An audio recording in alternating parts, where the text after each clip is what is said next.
Hey guys, Basement Horrors here, and this is a huge milestone. We're finally at the 30th installment of True Horror Stories, and I wish I could make the video longer than normal, but it's actually going to be shorter than quite a few of the videos just because of my limited resources at the moment.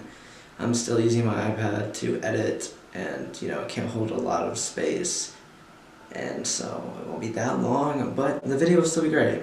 Today the videos won't really have a theme besides just scary true stories. Usually they have a theme like home invasion or paranormal or something like that. But today it's just going to be multiple things. The first story is going to be about creep and voyeurism. So sit back and enjoy. Number 1.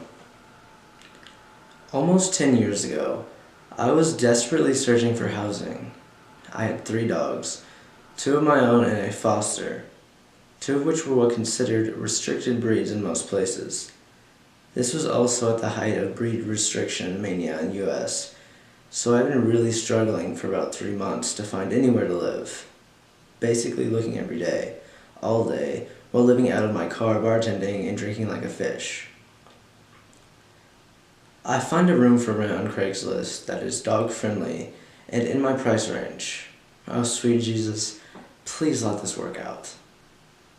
I call and arrange to see the room. That house is a small 2-bedroom on a rapidly developing side of town.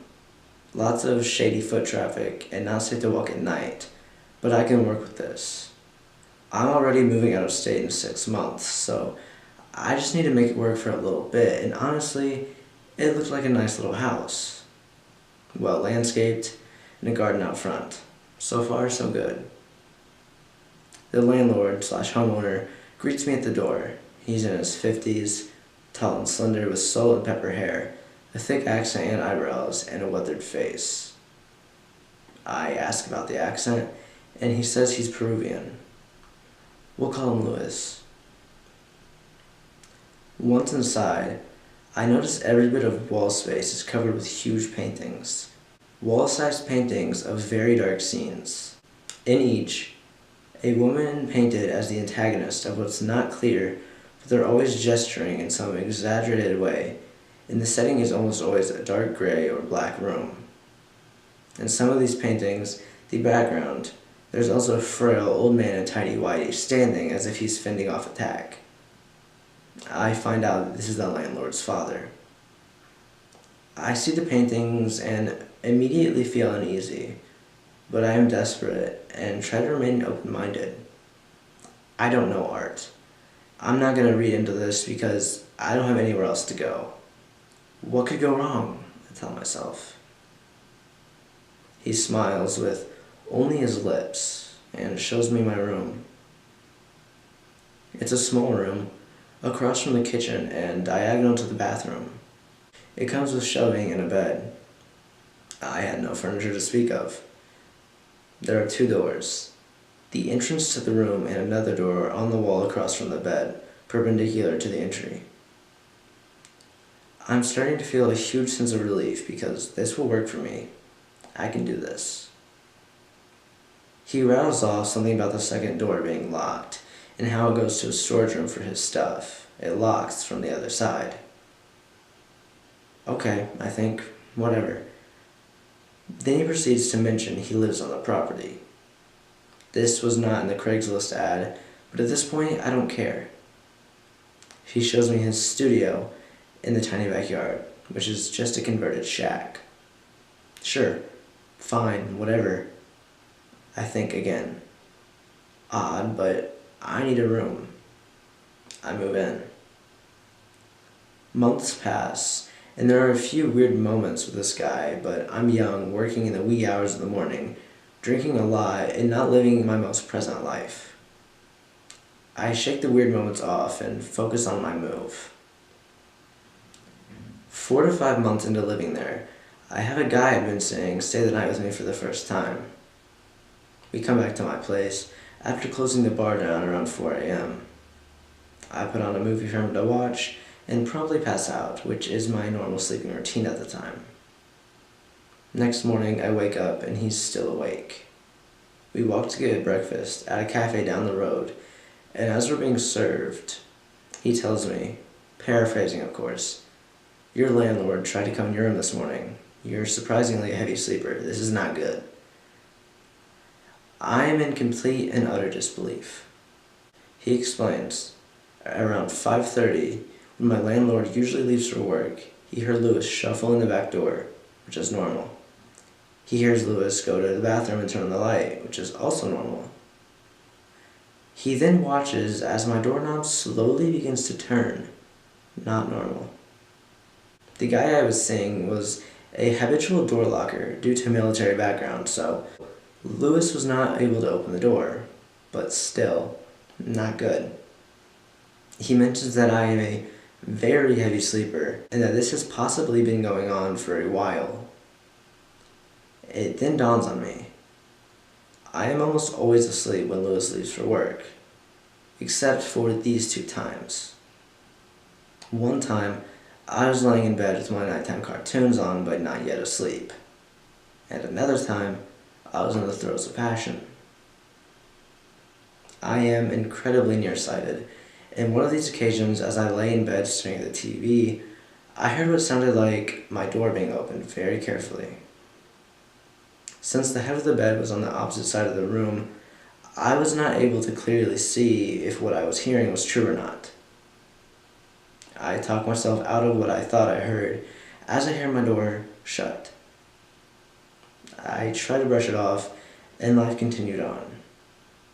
Nobody would be peeking in at my room at night. Nope, no way. Why, right? Why? The second time, I am having a very quiet, considerate romp, and my head is at the foot of the bed, much nearer to the entry door. This time, mid-sexy moment, I open my eyes and am looking into the blackness that is my cracked bedroom door. I had not heard it open, nor had I left it open. Again, I distrust my eyesight and squint into the black slit between the frame and the door and watch my door shut slowly. Holy shit. Lots of things are coming together now. This time, I thought I heard him reacting to something I was doing in my room from the storage room attached to my bedroom that I tried not to think about. Yeah, no. He was watching me. He's basically been using my room to live out his voyeuristic fantasies. After being informed of what's happening, I waited up one morning after work to be really certain, and sure enough, he shovels in from the back, turns on the bathroom light, and carefully opens my door. Well, that settled it. I locked my door at night from this moment forward, or made it very glaringly obvious I was awake when I know he'd be leaving in the morning until I could move out. I also hung a very large tapestry over the second door, although I never figured out how he was able to watch me from there. Story number 2. A few weeks ago, I posted a story about being accosted by a pimp because of my dumbass selfish ex-boyfriend. Because people seem interested in hearing about the other terrible situations he got me into, here's one of them. This happened on a Sunday. On this particular day, I was at my boyfriend's house. He lived with his dad, stepmom, younger half-brother, and stepmom's mom. We were lying in bed watching TV, and he was texting. He was getting more and more agitated, and finally he jumped out of bed and asked if he could take my car and debit card up the street to a little convenience store and get something to drink. Now let me explain. If you missed the other post, this guy was an addict. I didn't fully realize this until later, and even so, I can always believe I can save people, even though I can't. And I didn't want to just give up on him. But he would sneak into my purse while I was sleeping, take my debit card, and withdraw $100 from the bank account while I was at work. He got my card number by watching me at the ATM, and I eventually changed my PIN. Anyway, I of course said no because I couldn't trust him. He began getting really upset, insisting I give him the debit card. I knew this wasn't just about getting a bottle of pop, so I asked him what he really wanted, and eventually he admitted that he had borrowed $40 from a friend, and that the friend was threatening him and me if he didn't get the money back.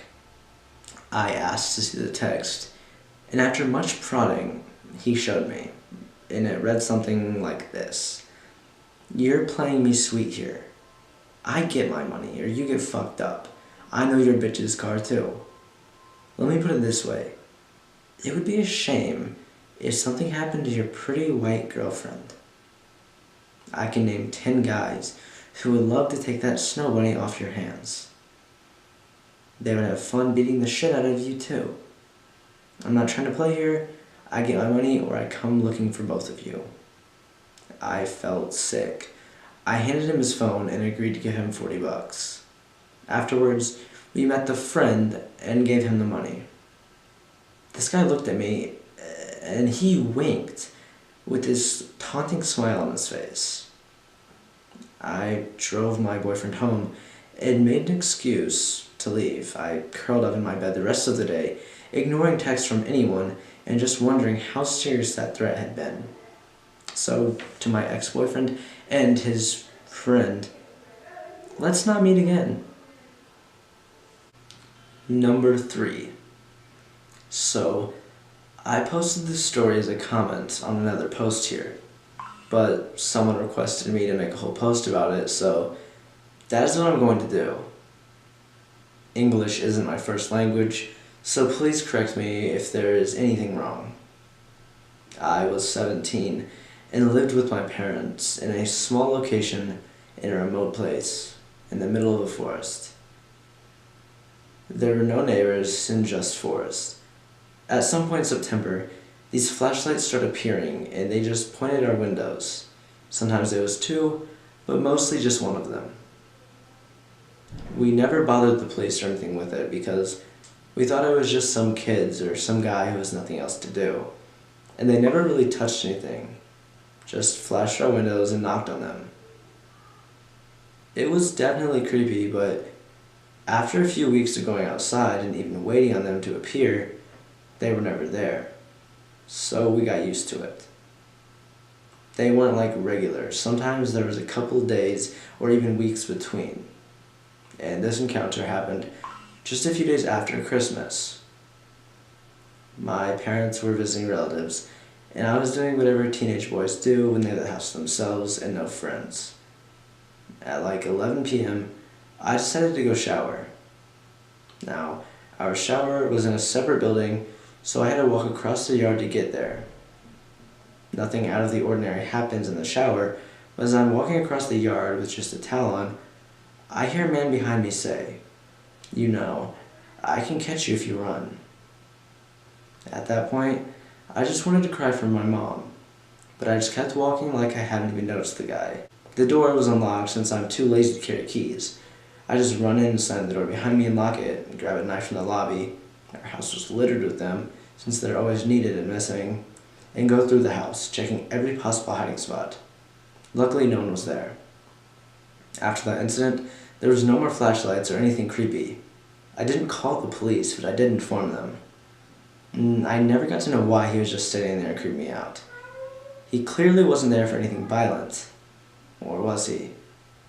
I'm 6'7", and definitely not the first choice for a victim. But I did have very long hair, so maybe he thought I was a girl or something. Whatever. Let's not meet creepy flashlight-loving guy. Or actually, in broad daylight, we could get a coffee so I could see your face, and maybe remodel it. Okay guys, so I know, like I said, this video is kind of short, but the stories were still super creepy, and I really hope that you enjoyed it. And if you did, and you're not subscribed, please subscribe. And if you are subscribed, leave a like and tell me what you liked about it. If you want more like it, if you want different videos, tell me what you guys want. And also, if you have any personal true horror stories or any questions for a future Q&A, ask me in the comments or tell me in the comments, or hit up my email, or hit up my Instagram, or add me on Snapchat and talk to me there. I reply almost instantly on Snapchat. That's what I'm on most of the time when I'm not recording or doing my work. So, until next time, as always, Have a horrific day.